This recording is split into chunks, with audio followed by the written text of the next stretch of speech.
والدي وللمؤمنين آمين.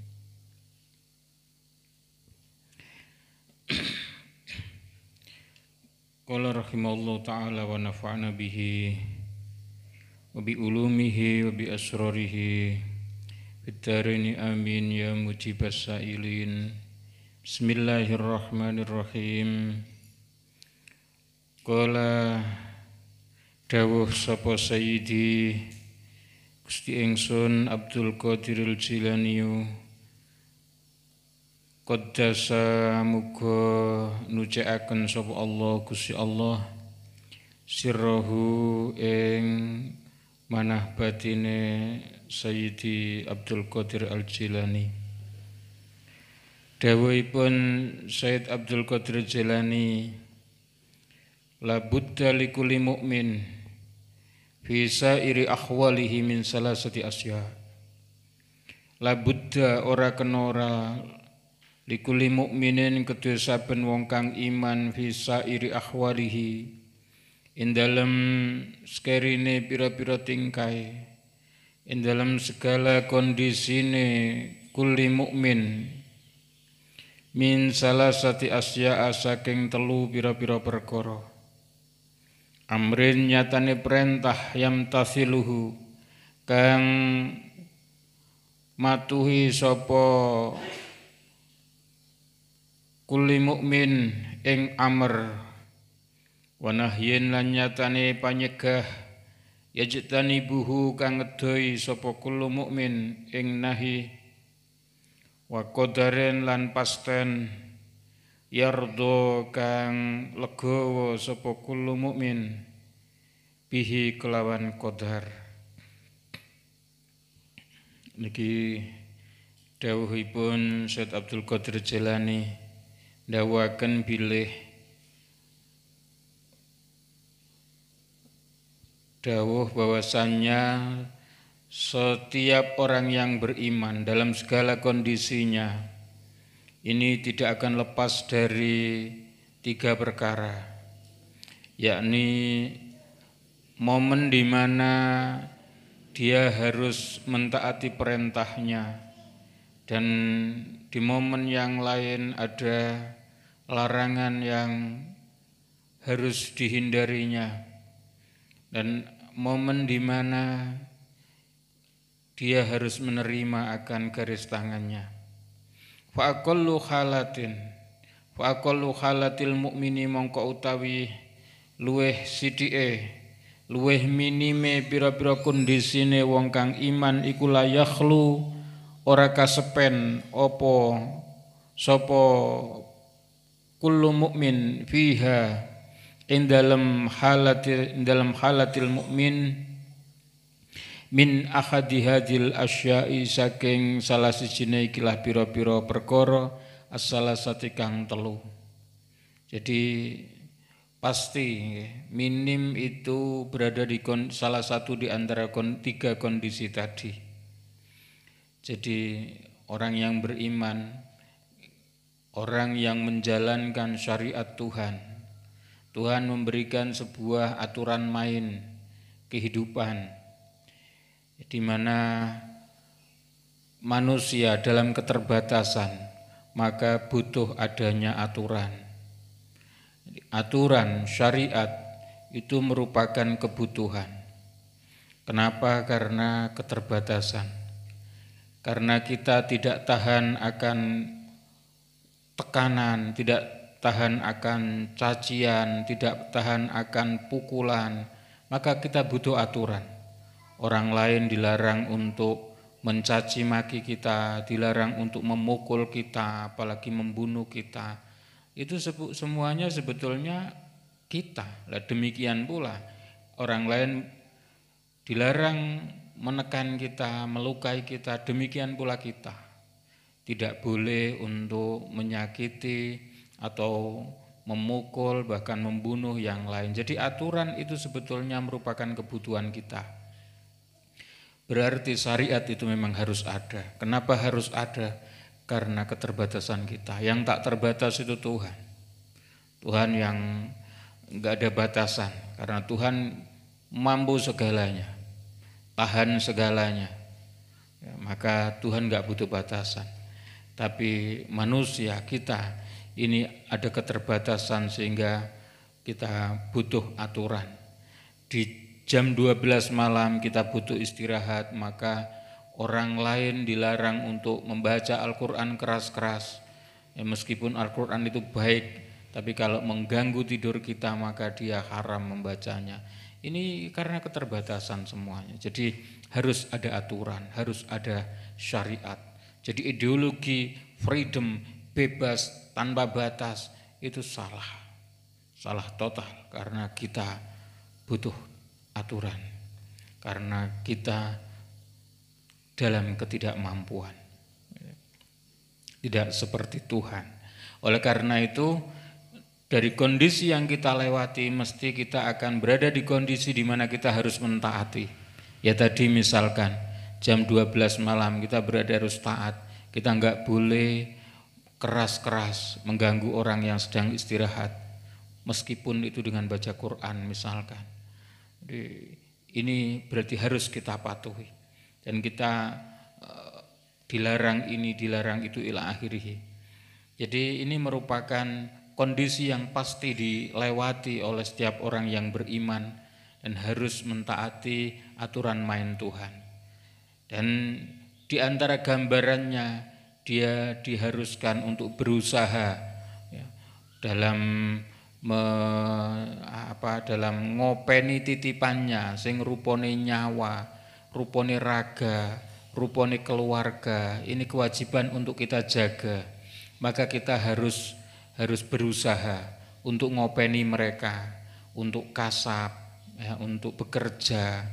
Ya, setelah kita bekerja, berusaha, ya, entah itu mencari makan atau mencari aman, menghindarkan diri dari penyakit, menghindarkan diri dari api dan yang lainnya. Ya, setelah berusaha kok ternyata garis tangannya membawa kita dalam ujiannya, maka kita harus legawa menerimanya. Kita harus ridho biqadarihi. Ya, maka disimbolkan setiap mukmin tidak akan lepas dari 3 kondisi ini. Kalau tidak ditekan sebuah keharusan atau dicegah sebuah larangan atau diposisikan legawa menerima dengan garis tangan, itu pasti, itu merupakan kepastian. Sehingga fayambaghi mongko sayukjo lahu kedue kullu mukmin apa ayul zima yen to majibaken sapa kullu mukmin hammaha ing nargetaken hadil asya as-salasah qalbaha ing atine kulli mukmin wa yuhaddisa lan yen to ngomongaken yen to ngunekaken kullu mukmin biha kelawan hadil asya as-salasah ngunekaken nafsahu ing batine kullu mukmin wa ya'khudha lan yen to nindakaken yen to nglakokaken al jawariha ing pira-pira gauta biha kelawan hadil asya as-salasah fi sairi ahwalihi ing dalam sekabianing tingkai kulli mukmin, sekabehing kondisine kulli mukmin.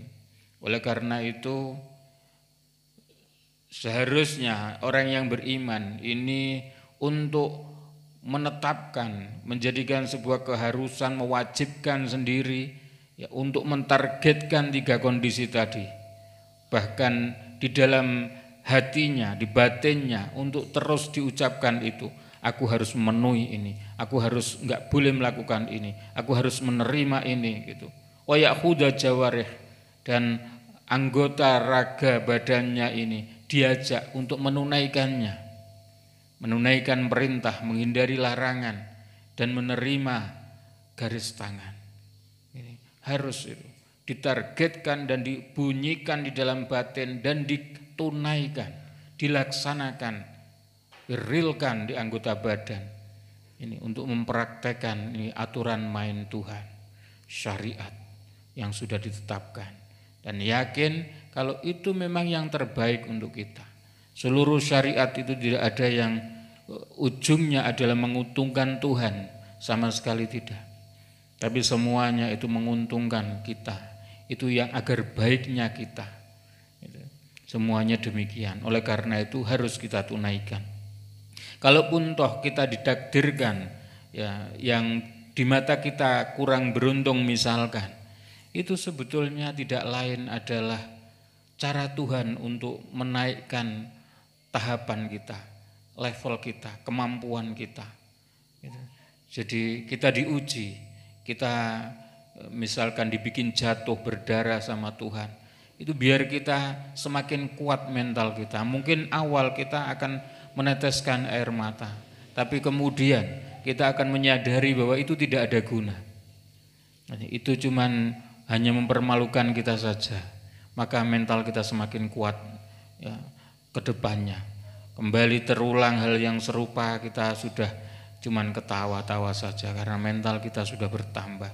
Jadi ujian-ujian itu tetap dohirnya adalah kepahitan, tapi sebetulnya itu cara Tuhan untuk membuat kita naik tingkatan.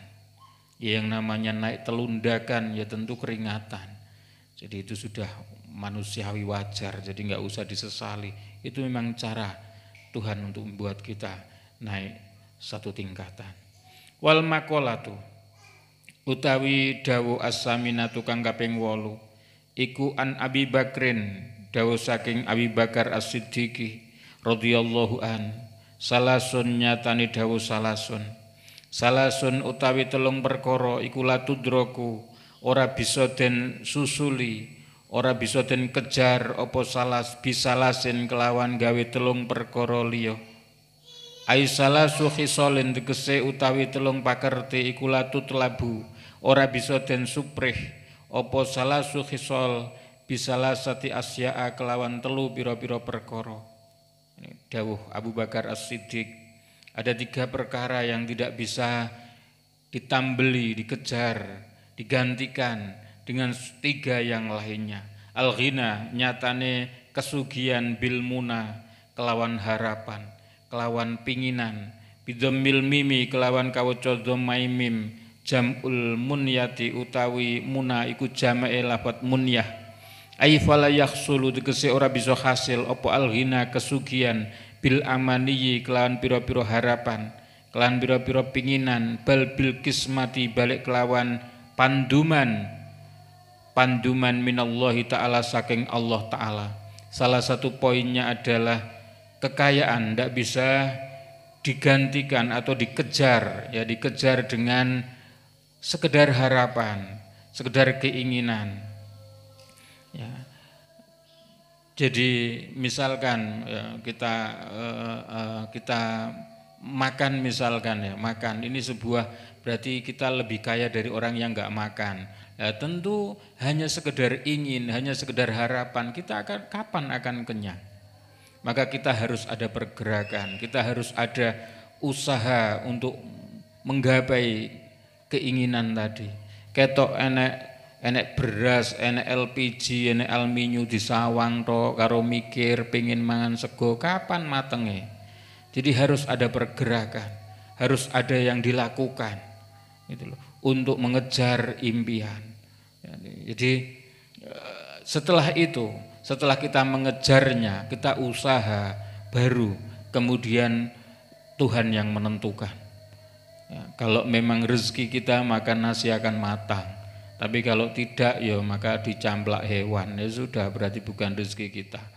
Tapi kita wajib untuk usaha, gitu loh. Tapi yang jelas yang memberi rezeki kita, kekayaan kita itu sebetulnya Tuhan. Jadi jangan heran kalau kita sudah berusaha sekalipun tapi tetap impian tidak nyampe di genggaman, memang belum digariskan.